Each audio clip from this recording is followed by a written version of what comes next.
Welcome to Daily Fix Guide. And in this video, I'm going to show you how to send money from Revolut to a bank account.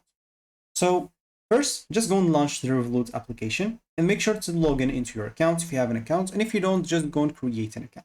It's very simple. So once you're logged in, you'll have to go to the transfer tab or payments. Normally, it should be at the bottom and the middle option.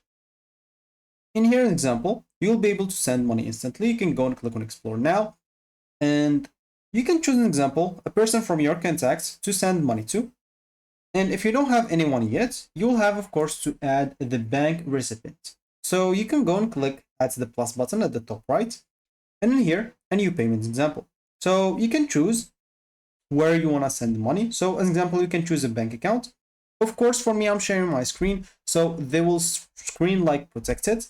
So since they blocked the information, I just here take like a photo with another like phone. So as you can see, you'll have to fill up some informations like the country and region of the recipient account, the currency, the IBAN, and the person middle name, last name, and email, then click on Add Recipient.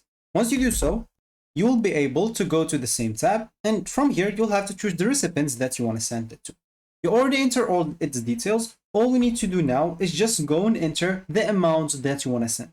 If you have multiple recipients, depending of course on whatever you added, just go and choose the recipients that you added with the name that you added and everything, enter an amount, and then you'll be able to review the exchange rates and fee if there's any, and then you will have to click on Send to confirm that.